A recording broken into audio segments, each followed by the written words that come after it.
So in our last lesson, we were talking about no taxation without representation, the rallying call of the colonials. Why were they so upset about taxes and representation anyway? Everybody had to pay taxes. In fact, the colonials paid taxes just like the British paid taxes. They just paid them to different people. But there was a certain combination of philosophies that were at the heart of this frustration.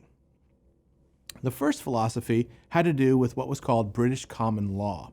Now, that was based on the philosophy of a very famous British thinker named John Locke. Now, he had made an argument that there was a thing called natural law, that natural law was the law that all men belonged under. Now, I say the word man specifically because for John Locke and in this time period, only men had these rights. But natural law granted men certain rights. Now, these were, according to Locke, life, liberty, and property, or the ownership of material goods. Now, you'll recognize that phrase just a little bit because it's in Thomas Jefferson's Declaration of Independence, isn't it? Except that Thomas Jefferson says life, liberty, and the pursuit of happiness. But you can tell he's borrowing from John Locke. Now, John Locke went on to say that all humans need to protect these rights, and that the more humans you get around each other, the more of a society you create, the more those rights need to be protected. And in fact, it's the job of society, and it's the job of the government to protect exactly those rights. The role of the government, then, is to protect the natural rights of each person. Therefore, the colonists had a right to be involved in their government. That's the first philosophy. The second philosophy had to do with what was called England's Glorious Revolution.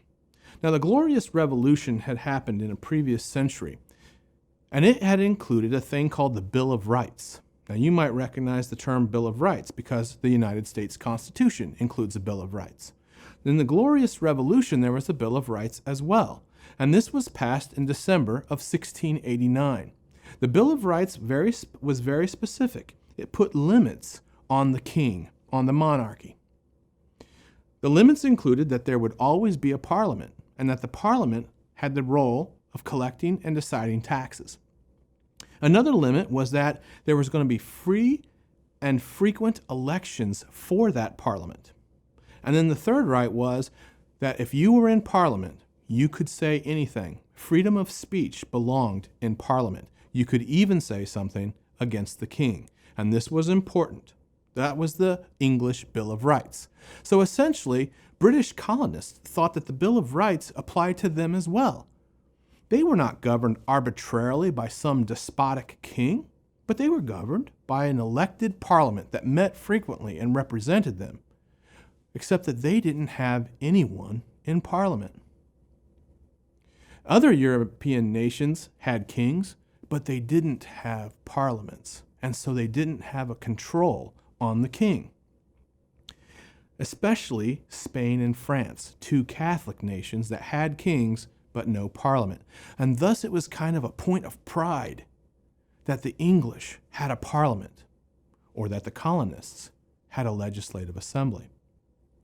So John Adams, a famous founding father, said when he was talking about the Stamp Act, he said that it was, quote, utterly void and of no binding force, because it was against our rights as men and our privileges as Englishmen. Now, there was a third philosophy. The colonists did believe in taxation, and they had passed laws and had laws about taxation, but all of those laws had been passed by their local legislatures and not Great Britain. Each colony had its own legislative body. Each colony's legislative body created rules that helped the colony function. And part of those rules were the collection of taxes. In fact, the governors were paid by the taxes. And in some colonies, even ministers were paid by the taxes. So they were familiar with paying taxes, but they paid it to a body that represented them and not to Parliament. There's one final philosophy that's really, really important, and it often gets overlooked. It's called salutary neglect.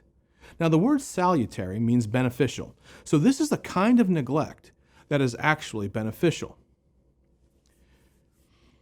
Parliament had famously followed a policy of salutary neglect regarding the colonies.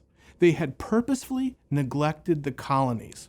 It was believed by Parliament that if you neglect the colonies, they will learn to stand on their own 2 feet. In fact, a prime minister named Robert Walpole had said, quote, "If no restrictions were placed on the colonies, they would flourish," end quote. And so that's what Great Britain did. It neglected the colonies. And they were right.